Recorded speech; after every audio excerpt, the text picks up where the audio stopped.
ఈ విషయాలు మీకు తెలియపరుస్తాను. ఏమిటంటే ఆ భీష్ముడు ఎంతో త్యాగశీలండి, ఎంతో గొప్పవాడు.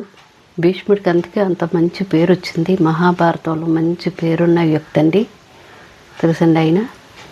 అయితే ఆయన గురించి చెప్పాలంటే ఇంత అంత కాదండి, చాలా ఉంది కథ. పెద్ద ఎంత చెప్పినా కానీ అది చెప్పారు కదండి, మహాభారతంకి సంబంధించింది చాలా పెద్ద కథ అండి అది. ఎందుకంటే కొన్ని ముఖ్య విషయాలు నేను తెలియపరుస్తున్నాను మీకు. ఓకే, అయితే భీష్ముడు ఎలా జన్మించాడు ఏంటి అవన్నీ మీకు కూడా వివరిస్తాను నేను. భీష్ముడు గంగాదేవికి 7 పుత్రులు, తెలుసండి. గంగాదేవికి 8 పుత్రులు అనమాట. 8 పుత్రుల్లో 7 ఆవిడ గంగలో వదిలింది. ఈ 8వ ఆయన భీష్ముడు అనమాట. ఈ 8వ ఆయన్ని ఈవిడి భూలోకం వచ్చింది తీసుకొని. భూలోకం వచ్చి సకల విద్య సార్యాలన్నీ చక్కగా నేర్పించి ఈయనకి భీష్ముడికి తండ్రికి అప్పచెప్పిందండి. ఇగో భీష్ముడికి ముందర ఒక పేరు ఉంటుంది. ఈయన భీష్ముడు అని మళ్ళీ వీళ్ళు పెట్టుకున్నారు. అయితే భీష్ముడు అని ఎందుకు వచ్చింది తెలుసండి. ఓకే, అయితే భీష్మాచార్యులు ఇదిగోండి మీకు అప్పచెప్తున్నాను, సకల విద్య సంపన్నుడైన, అన్నీ నేర్చుకున్నాడు, అన్ని విద్యలు అభ్యసించినవి చక్కగా అనేసి తండ్రిగా అప్పచెప్పి ఈవిడి వెళ్ళిపోద్ది గంగాదేవి. నేను 8వ ఆయన కాబట్టి తండ్రి దగ్గరే ఉంటాడండి. తండ్రి మాట జవదాటాడు భీష్మాచార్యులు. తండ్రి ఎంతంటే అంత, తెలుసండి. ఈయన త్యాగశీలి, బ్రహ్మచారండి, పెళ్లి కూడా చేసుకోలేదు ఈయన, తెలుసండి.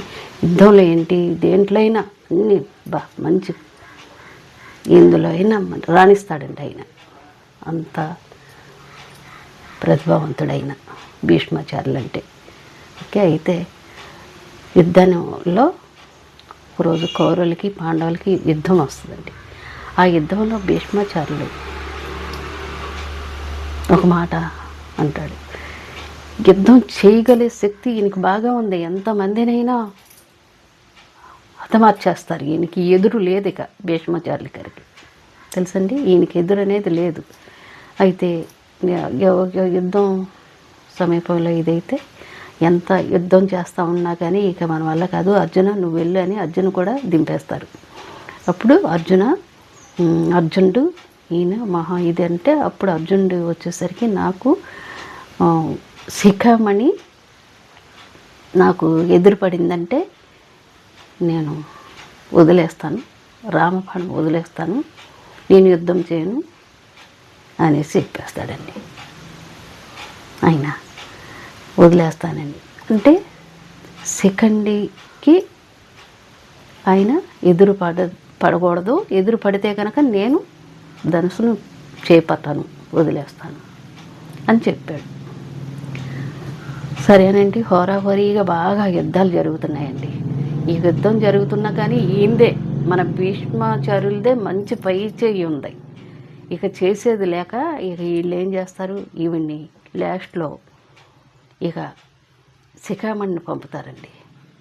శిఖామణిని పంపంగానే ఆయన శిఖామణిని అలా చూస్తూ ఇంకా ధనుస్సు అలా చెయ్యి చేర్చేస్తారు. ఇంకా ఈ చెయ్యి ఎప్పుడైతే చేర్చేశారో ఇదే అదునుగా అనేసి అర్జునుడు ఎనకమాల నుంచి ఎన్నిపోటు కింద బాణాలు ఇచ్చేస్తారండి. అర్జునుడు ఆ బాణాలతో ఇలా ఇదైతే ఆ రథం మీద నుంచి ఆయన అలా మొత్తం అన్ని బాణాలతో నిండిపోయి ఉన్నాయండి ఆయన శరీరం అంతా. అప్పుడు ఇక ఆ సైన్యం ఉంటుంది కదా, రథం మీద నుంచి ఆయన అలా కింద పడిపోతుంటే ఈయన కింద పడకూడదు అనేసి మళ్ళీ అర్జునుడే ఈ బాణాలతో అంపశయ్య తయారు చేశాడనమాట. చక్కగా అంపశయ్యను తయారు చేసి దాని మీద అలా పడుకోబెట్టారు, తెలుసండి. ఆ పడుకోబెట్టి 58 రోజులు అదే రకంగా అదే రీతిలో పడుకున్నారు. ఈ 58 రోజుల్లో కూడా అలా పడుకొనే ఉన్నారండి ఆ మహానుభావుడు. అంటే ఆయనకి ఆయనే నిర్ణయించుకున్నాడు, ఆయనకి మరణం లేదు. ఆయన ఎప్పుడు కోరుకుంటే అప్పుడే ఆయన మరణం భీష్మాచార్యులకి, తెలుసండి. అందుకనే ఇక మొత్తం అందరూ ఈయన్ని ఒక్కొక్కళ్ళు అందరూ పరామర్శిస్తానికి అందరూ వస్తారండి. కర్ణుడు మొత్తం అందరూ కూడా వస్తారు. శ్రీకృష్ణ పరమాత్ముడు, మహావిష్ణు మొత్తం అందరూ. ఈ చేసేదంతా ఏంటి? మన శ్రీకృష్ణ పరమాత్ముడే, తెలుసండి. అయితే ఒకసారి ఈయన పడుకొని, కృష్ణ పరమాత్మ, నేను నిన్ను ఒకటి అడగదలనుకున్నాను, నేను ఇలాగా వెళ్ళిపోయే ముందర నేను నిన్ను ఒకటి అడుగుతానంటే, ఏంటి భీష్మ అడుగు అని. ఇది ధర్మమా? మీరు ఇలా చేసింది ధర్మంగా లేదు, ధర్మమా? మీకు ధర్మం అనిపిస్తుందా అని కృష్ణ పరమాత్మను అడుగుతారు. అని అంటే, ఇది చేసింది ధర్మమా అని అనటానికి ఒక రకంగా ధర్మంగానే ఉంది భీష్మ.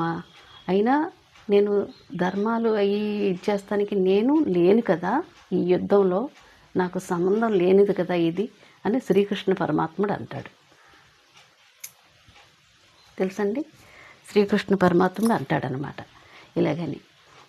అది అనేసి, కాదు పరమాత్మ, ఇలాగా చాలా అన్యాయం, అలా చేస్తాం యుద్ధం అనేసి, భీష్మ నువ్వు ఏమీ ఇదవ్వద్దు అనేసి ఈయన నచ్చ చెప్తాడనమాట. ఇది శ్రీకృష్ణుని ఎంతో నిష్టగా ఆ భీష్మాచార్యుల పేరు చెప్పి పూజ చేసుకోండి. ఎందుకంటే ఈ రథసప్తమి వెళ్ళిన తెల్లారి భీష్మాష్టమి వచ్చింది కదా, సప్తమి, అష్టమి, నవమి, దశమి, ఏకాదశి 5 రోజులు అనమాట. ఈ 5 రోజులు, ఈ 5 దేహాలు ఒక్కొక్క రోజు, ఒక సప్తమి రోజు ఒక దేహాన్ని, అష్టమి రోజు ఒక దేహాన్ని, నవమి రోజు ఒక దేహాన్ని, దశమి రోజు ఒక దేహాన్ని, ఏకాదశికి ఒక దేహాన్ని, 5 దేహాలు ఆయన అలా వదిలాడండి, తెలుసండి. ఆ 5 దేహాలు వదిలాయి కాబట్టి ఆ 5 ఏకాదశి రోజు మంచి పవిత్రమైన రోజుగా భావించుకుంటారనమాట. తప్పనిసరిగా మీరు గుళ్ళకి వెళ్ళండి, ఆయన పేరు చెప్పుకొని దండం పెట్టుకోండి. భీష్ముడు పేరు చెప్పి, భీష్మాచార్యులు అంత గొప్ప వ్యక్తి అండి, తెలుసండి. భీష్మాచార్యులు అంటే అంత పేరున్న వ్యక్తి అనమాట. మహాభారతం ఆయన వల్లే ఉందండి ఏదైనా, ఓకే. ఎందుకంటే ఆయన ప్రాణం ఏకాదశి రోజు ఆయన ప్రాణం ఈయన శ్రీ మహావిష్ణువులో కలిసిపోయింది. అందుకు శ్రీ మహావిష్ణువుని చాలా ఇదిగా కొలుసుకుంటారు. ఆ రోజు ఆయన నామాలు పాడతారు చక్కగా. శ్రీ మహావిష్ణువు పాటలు పాడుకుంటారు, ఎంతో ఉత్సాహం చక్కగా చేసుకుంటారు. భీష్ముడు ఎక్కడికి వెళ్ళలేదని, అంతా మన పరమాత్మే అంటే శ్రీ మహావిష్ణువులో కలిసిపోయాడనమాట ఆయన, తెలుసండి. అందుకనే తప్పనిసరిగా ఆ రోజు దీపారాధన చేసుకుని చాలా నిష్టతో ఆయన కొలుసుకొని ఉపవాసం ఉండండి.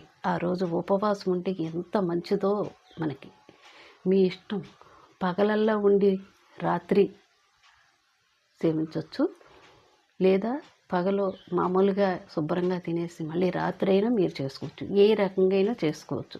కానీ ఆ రోజు తప్పనిసరిగా ఉపవాసం ఉండి ఆయన నామస్మరణం చేసుకుంటే మీకు అంతులేని అదృష్టం వస్తుందండి, తెలుసండి.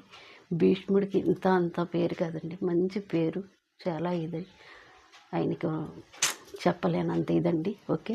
నేను చెప్పాను కదండి, చెప్పుతుంటేనే చెప్పే కొద్దిగా చెప్పేయాలనిపిస్తుంది. అవి నేను ఎలా చెప్తున్నానో నాకే అర్థం అవ్వట్లేదండి, ఒకటికొకటి అలా వచ్చేస్తుంది, తెలుసండి. అంత ఇదండి, ఓకే. నేను ఈ రకంగా చెప్పాను, నన్ను తప్పుగా అనుకోకండి. నేను కొన్ని విషయాలు మీకు తెలియపరిచాను అంతవరకే, ఓకే. లైక్ చేయండి, షేర్ చేయండి, సబ్స్క్రైబ్ చేయండి.